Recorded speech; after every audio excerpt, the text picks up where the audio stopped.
Representative Ruggiero, second of Carnevale, second by Representative Hull and Representative Malik. All those in favor signify by saying aye. Aye. Opposed, the ayes have it. I'd like to put three bills before the committee. 7185 by Representative Chippendale, which exempts the trade-in value of pickup trucks weighing less than $8,000 and used exclusively for personal use from the sales tax. The estimated revenue loss would be $5 million in the fiscal year 2017. 7186 by Representative Chippendale exempts the trade-in value of pickup trucks weighing less than 6,000 pounds and used exclusively for personal use from sales tax. The estimated loss of revenue would be $3.1 million in fiscal year 17. And 7187 by Representative Chippendale exempts the trade-in value of motorcycles from sales tax, and the fiscal impact is a expected loss in $400,000 in fiscal year 17. On behalf of Representative Chippendale this evening, Representative Morgan is going to be presenting this bill. Representative Morgan. Yes, thank you, Chairman. And thank you for allowing me to present these to the committee. Representative Chippendale had to go out to his district to swear in some folks. So he has three bills, and they all deal basically with the same issue, and that is that there is unequal treatment between motorcycles and pickup trucks to cars. When you trade in a car, for instance, if the car that you're buying is $20,000 and they give you $5,000 in trade-in value on your old car, you only pay taxes, sales tax, on the $15,000. But if it's motorcycles or pickup trucks, you don't get to take off the trade-in value of your old motorcycle or pickup truck. So it's really unequal taxing treatment for those folks, which seems to be a real inequity. So H7187 deals with motorcycles. And again, that's the issue. If you trade in a motorcycle, you pay the sales tax on the trade-in, where if you're a car, you don't. The fiscal note on this, should you decide to pass this through, is $387,000. Then 7186 is the smaller pickup trucks up to 6,000 pounds. And the fiscal note on that one is $3,151,000. A lot of pickup trucks sold in Rhode Island, I guess. And then 7185, which is the large pickup trucks, still pickup trucks though, by gross vehicle weight of 8,100 and higher, is $5,883,000. Obviously, this probably is more unequal to rural districts, right? Because people in the rural areas have more pickup trucks. But it is unequal treatment to cars, trucks, and motorcycles. So we hope you will take that into account. Kind of a civil right here. So do you have any questions? Any questions for Representative Morgan? Hearing, thank you, Representative. We're going to go to the witness list. We have two witnesses from the Rhode Island Motorcycles Association. We have Kristen Jamison and Colleen Henry. Been waiting for hours. Kristen has provided us with written testimony. And is Colleen? I'm sorry. All right, who's coming to testify? Which one would you like to? I'm sorry. I apologize for the lateness. We had a meeting to attend to, so please. Thank you all. Thank you for the opportunity to testify here today. Okay. Thank you for the opportunity to testify here today. And we understand you running late and that it was important business. So we're happy to be here. I'm testifying here in favor of House Bill 7187. And basically, I know it's been a long day, so I will keep this short. I will. Okay. Thank you. I second your discussion on the discriminatory practices between these different vehicle types, trucks, as well as motorcycles, are private passenger vehicles, and there's really no reason why this discrimination should exist. Obviously, it's understandable this is a revenue loss to the state, but the state is here for its citizens, and in fact, you are double taxing your citizens on motorcycles, and that's what I'm here to testify in support of. I buy a motorcycle, I pay sales tax on it, I trade it in, and I'm still paying sales tax on the total cost of the new vehicle, motorcycle that I'm purchasing. In effect, it is double taxation. That's one point. How do we compare to our neighboring states?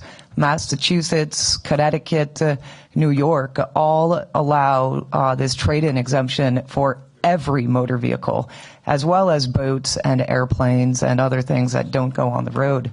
We all talk about making Rhode Island a desirable place to live. Well, let's, try and level the playing field as far as taxation goes. And then beyond that, people that save money on their taxes, they turn around and spend that money. So it would go back to the state. It would make people happy. And, someone buys a new motorcycle and they're going to save $700 on their taxes because they get that trade-in exemption. They're going to spend money on modifications and additional accessories for their motorcycle. And once again, that 7% sales tax will come back to the state. So those are the key points I'd like to make. Thank you. Thank you. Those are the questions we're going to ask you. If you do modify it, you do purchase any additional things to go along with it, you do pay the sales tax on that. Absolutely. Okay. Yeah. Very good. Yeah, and those sales for the accessories or the modifications, be it engine modifications or whatever, small business is a big topic here in Rhode Island now, and a lot of the modifications going into these engines and people bolting on new chrome, pretty accessories and things like that, they're going to local motorcycle shops and getting that done. It's not just the big Harley dealerships. There's a lot of small businesses out there still that will benefit from people buying more products for their motorcycle. Thank you. Representative Tavone has a question for you. Thank you, Chairman. So you just mentioned that a lot of people will go local to purchase.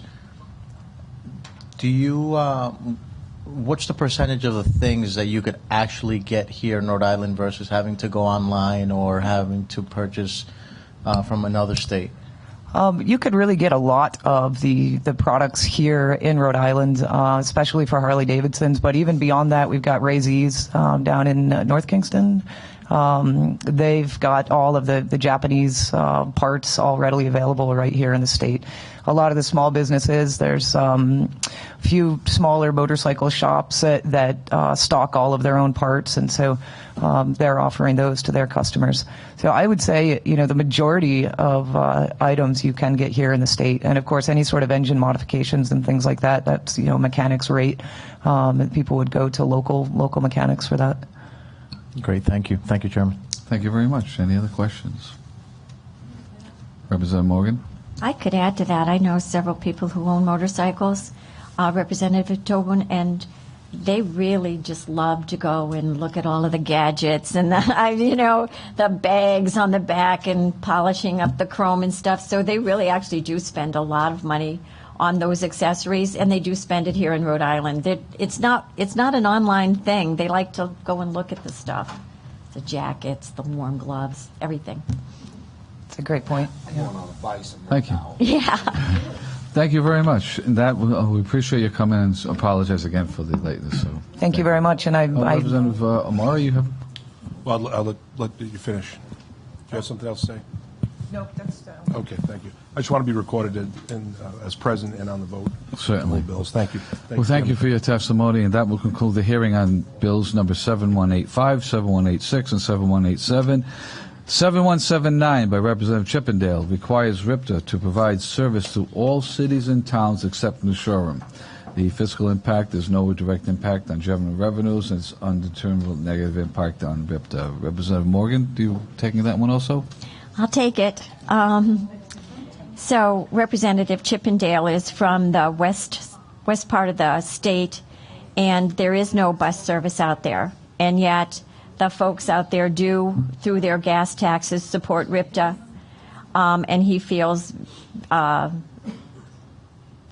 very strongly that they should have some access to the basic transit services. All the rural areas that are not now serviced should have some, at least basic service. That's it. Thank you. Any questions for Representative Morgan? Representative Carnevale. Thank you, Mr. Chairman. Rep. Morgan, just a quick question. Are there any numbers, any information or studies on what the demand is out in that area? I don't believe there's been a needs assessment. No, not that Representative Chippendale gave me. Okay, thank you. Thank you, Chairman. Thank you. Thank you. Any other questions? Hearing none, that will conclude the hearing tonight. We are coming. I'm sorry. Oh, Representative Barrows. I apologize. No, Mr. Chairman, thank you. No, I just wanted to make sure that I was voted on the affirmative as being here. Yes, you are. Thank you. Okay. The session on Tuesday evening will begin at 5 p.m. And